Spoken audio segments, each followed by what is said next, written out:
बतूल, जिन्होंने सिर्फ 19 साल की उम्र में सीए क्लियर करके दुनिया की सबसे कम उम्र चार्टर्ड अकाउंटेंट होने का एजाज अपने नाम कर लिया। हुरिया की क्या कहानी है, जानते हैं उन्हीं की ज़बानी। ऑडियंस को ये बताना चाहूँगी कि रिकॉर्ड्स दुनिया भर में बनते भी हैं और टूटते भी हैं, और आपने गिनीज वर्ल्ड रिकॉर्ड अपने नाम किया है youngest chartered accountant global, right? तो सीए तो वैसे ही इतनी मुश्किल पढ़ाई है, लोग कहते हैं कि सीए कंप्लीट करना ही बड़ा एक अपने आप में कारनामा है, और आपने इतनी कम उम्र में ये कारनामा जो है वो सरअंजाम भी दिया है, यंगेस्ट चार्टर्ड अकाउंटेंट भी बनी है दुनिया भर की, और गिनीज वर्ल्ड रिकॉर्ड भी अपने नाम किया है। क्या सफ़र है, क्या जर्नी है, और कैसे ये सक्सेस जो है आपने अपने नाम की? अच्छा हीरा, सो बेसिकली हुआ ये कि जब मैंने अपना 7th ग्रेड कंप्लीट किया था तो उसके बाद ही मेरे फादर मुझे अपनी एकेडमी लेके, ही वाज अ प्रोफेसर, वो ओ लेवल्स को पढ़ाते थे, तो उन्होंने उनकी अपने एक साथ कोलीग जो मेरे टीचर भी रह चुके हैं, उनके साथ एक डिस्कशन हुई और उन्होंने ये सोचा कि यार इसके बजाय कि हम कन्वेंशनल स्टडीज़ के थ्रू जाएँ, हम इसको प्राइवेटली अपेयर करवा देते हैं इन ओ लेवल्स। अच्छा, मतलब 7th स्टैंडर्ड के बाद आपने डायरेक्टली ओ लेवल किया? बिल्कुल। तो 7th जब मेरी हुई तब मेरी उम्र 12 साल की थी, और उससे ही अगली अटेम्प्ट में मैंने अपने ओ लेवल्स के पेपर दे दिए। राइट। तो ओ लेवल्स आपने 2 इयर्स में कंप्लीट किया? एक साल में मैंने ओ लेवल्स कंप्लीट तो मैं 13 साल की थी जब मैंने अपना ओ लेवल्स कंप्लीट कर लिया था। तो ये भी अपने आप में एक अचीवमेंट है, लाइक 13 इयर्स में आपने अपना ओ लेवल्स कंप्लीट कर लिया था। और ए लेवल्स मैंने उससे ही अगली अटेम्प्ट में मैंने अपना ए लेवल्स दे के, मतलब 14 साल की उम्र में मैंने अपना A levels they the, complete कर लिया था नेक्स्ट ईयर। तो क्या सब्जेक्ट्स थे आपके ओ लेवल में, ए लेवल में? कोई डिस्टिंक्शन थी ए लेवल्स में, ओ लेवल्स में आपकी? मेरे ओ लेवल्स में 10 सब्जेक्ट्स थे, ए लेवल्स में मैंने 3 सब्जेक्ट्स दिए थे, बिकॉज प्राइवेटली जो है वो साइंस सब्जेक्ट्स दिए नहीं जा सकते, तो मैंने बिजनेस, इकोनॉमिक्स, अकाउंटिंग्स और मैथ सब्जेक्ट्स रखे थे सारे। अच्छा, हुरिया ये बताइएगा एग्जैक्टली कितनी एज में आपने जो सीए है उसको कंप्लीट किया था, अगर मैं सिंपल वर्ड्स में बोलूं? मैंने 14 साल की उम्र में अपना सीए स्टार्ट किया था, और जब मैं 19 साल की थी इन 2016 में मैंने अपना सीए कंप्लीट किया था। फाइनल अटेम्प्ट मेरी 2016 में थी। तो रिकॉर्ड मेरा बना था 2016 में, लेकिन उस टाइम पे मुझे भी आइडिया नहीं था कि शायद ही ग्लोबल रिकॉर्ड है और ना गिनीज में एग्जिस्ट करता था। तो रिसेंटली इन सितंबर एक इंडियन लड़की ने इसे ब्रेक किया, अपना रिकॉर्ड क्लेम किया for the youngest chartered accountant female. Right. तो ये तो आई थिंक एक और ज़बरदस्त बात है कि आपने इंडियन लड़की को, जो बिल्कुल हमारा हमसाया मुल्क है, उसे आपने बीट करके ये रिकॉर्ड अपने नाम किया। अच्छा, तो उसकी वजह से आपको ये रिकग्निशन मिली कि आपने ये जो एक रिकॉर्ड है वो बना लिया हुआ है और आपको पता भी नहीं है इस बात का? मुझे ये तो पता था कि मैं बिकॉज काफ़ी छोटी उम्र में मेरा सीए हुआ था, जो कि अगर आप देखें तो ऑन एवरेज 25 अबव ही होती है चार्टर्ड अकाउंटेंट्स की। राइट। मैं समझती थी कि शायद मैं पाकिस्तान की यंगेस्ट चार्टर्ड अकाउंटेंट हूँ, लेकिन क्या ग्लोबल रिकॉर्ड है कि नहीं, इसका मुझे आइडिया उस वक्त भी नहीं था। अच्छा, गिनीज वर्ल्ड रिकॉर्ड को फिर आपने किस तरह से अप्रोच किया, और अभी वो सारे सर्टिफिकेट्स और अवार्ड्स वगैरह जो हैं वो आपको मिल चुके हैं इस टाइम पे? जो मेरा बेसिकली एक सर्टिफिकेट होता है वो डिस्पैच हो चुका है, तो उसको आने में ऑलमोस्ट आई थिंक 2-3 वीक्स लग जाएंगे। कब इसके लिए क्लेम कब किया आपने इसके लिए गिनीज वर्ल्ड रिकॉर्ड में? मेरा क्लेम हुआ है on 5th of Jan। Right. 2023 और 24 रिसेंटली? अभी मेरा रिसेंटली क्लेम हुआ है। राइट।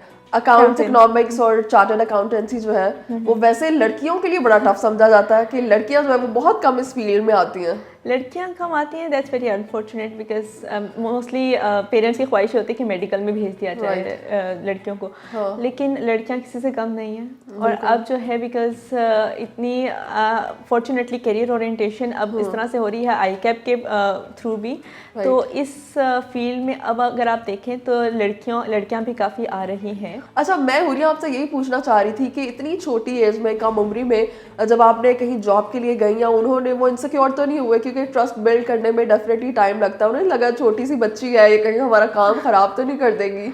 अच्छा, जब मेरे आर्टिकल्स ख़त्म हुए 2017 में, तब मेरी उम्र 20 साल की थी। तो और इवन जब मैं आर्टिकल्स अपने करी थी, आर्टिकल्स होते 3.5 साल के, हमें सीए में एक फर्म के साथ हमें ऑडिट में या टैक्स में हमें टाइम स्पेंड करना होता है। तो मैं articles are from AF Ferguson, जो PwC की होती है। सो उसमें भी जब मैं गई तब मेरी उम्र थी 16 साल थी जब मेरे आर्टिकल्स शुरू हुए। वो समझते थे कि यार एक छोटी बच्ची है, उसको हम क्लाइंट पे भेजेंगे, क्लाइंट की रिस्पॉन्सिबिलिटीज़ होती हैं एंड एवरीथिंग। तो वो डेवलप करने में थोड़ा टाइम लगा, थोड़ा काफ़ी चैलेंजिंग था वो फेज भी मेरा। अच्छा हुरिया, शुरू से ही आप इतनी पढ़ाकू थी या बस आपको बिजनेस में इंटरेस्ट था और आप पढ़ते पढ़ते जो है वो आपने ये जो रिकॉर्ड है और ये अचीवमेंट जो है वो हासिल कर ली? पेरेंट्स का कितना रोल रहा इसमें? उनकी सपोर्ट बहुत ज़्यादा थी कि आपने इतनी यंग एज में जो है ये रिकॉर्ड अपने नाम किया?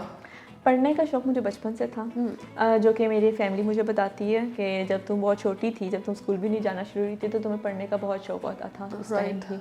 तो वो चीज़ तो मेरे अंदर शायद शुरू से ही थी। आपकी फैमिली में कुछ लोग मतलब कोई था जो एजुकेशन की फील्ड से वाबस्ता हो, लाइक उसने आपको गाइड किया हो कि आप इस तरह से कॉप अप कर सकती हैं, आप अपने इतने साल जो है वो बचा सकती हैं स्टडीज़ के लिए? सो मेरे फादर, बिकॉज जैसे मैंने प्रीवियसली मेंशन किया, मेरे father he was a professor, वो ओ लेवल्स और ए लेवल्स को पढ़ाते थे। तो मेजर गाइडेंस जो थी वो मुझे मेरे फादर की तरफ से ही मिली। तो 4 to 5 इयर्स स्टडीज़ जो है उसको आपने फिर मैनेज किस तरह से किया, उसको कम्पीट किस तरह से किया कि आप वो जो गैप इयर्स हैं वो जो उसका नॉलेज है उसको मुकम्मल कर सकें? जब मैंने 7th ग्रेड अपना कंप्लीट किया तो मैं 12 साल की थी, और उस टाइम पे जब मैंने ओ लेवल्स की एकदम से जब बुक्स पकड़ी उसके बाद, तो वो मेरे लिए बिल्कुल डिफरेंट वर्ल्ड था, क्योंकि बिजनेस स्टडीज़ थी, इकोनॉमिक्स थे, इस तरह के सब्जेक्ट्स तो मुझे पता ही नहीं थे कि एग्जिस्ट भी करते हैं कि नहीं करते। तो बिकॉज मैं सेल्फ स्टडी की थी, मैंने मोस्टली सारे सब्जेक्ट्स में खुद पढ़े थे। तो जब मैंने बिज़नेस की बुक पढ़ी तो मैं एकदम से परेशान हो गई कि अच्छा ये तो सब्जेक्ट ही डिफरेंट है, लेकिन मेरा इंटरेस्ट उसमें इतना डेवलप हो गया from the very start, because जो करिकुलम था उनका कैम्ब्रिज का, it's so well designed, it's so great कि अगर कोई खुद से पढ़ना चाहे आपको ट्यूटर की भी ज़रूरत नहीं पड़ती, इतनी अच्छी बुक्स लिखी हुई हैं। Okay, how many siblings do you have? We are 3 sisters, दोनों मुझसे छोटी हैं। One is chartered accountant already, और जो थर्ड वन है वो BCA कर रही है अपना। Very nice. वो आपकी तरफ देख के तो नहीं ज़्यादा इनकरेज हुई? हो सकता है। अच्छा, थोड़ी सी अगर हम बात करें कि इस वक्त पाकिस्तान में जो ब्रेन का बहुत इशू है, लाइक जो यंग टैलेंटेड माइंड्स हैं या जो इंटेलिजेंट माइंड्स हैं वो फोकस कर रहे हैं बाहर जाने के लिए, क्योंकि वहाँ पर उन्हें अच्छी अपॉर्चुनिटी नज़र आ रही है, उन्हें अपना वहाँ पर एक अच्छा फ्यूचर नज़र आ रहा है। तो आप अभी तक यहाँ पे काम कर रहे हैं, आपने नहीं कभी सोचा कि भाई मैं बाहर जाऊँ, अपने जो रिकॉर्ड जो है मेरे पास, एक अचीवमेंट मेरे पास है, उसे जो है उसका फ़ायदा उठाया जाए फ्यूचर के लिए? देखिए ना, कोई भी नहीं चाहता कि अपना मुल्क छोड़ के बाहर जाए। एक एफिलिएशन होती है आपकी होम कंट्री के साथ, मेरी भी उस तरह से डेवलप्ड है, बिकॉज मेरी फैमिली यहाँ पर है, कोई भी नहीं चाहता अपनी फैमिली को छोड़ के बाहर जाना। अच्छा, फ्यूचर प्लान्स क्या होंगे आपके इस हवाले से? आप और लोगों को गाइड करना चाहेंगे, खास तौर से लड़कियों को वुमेन एम्पावरमेंट के हवाले से, कि वो इस फील्ड में आए और इस फील्ड को ज्वाइन करें?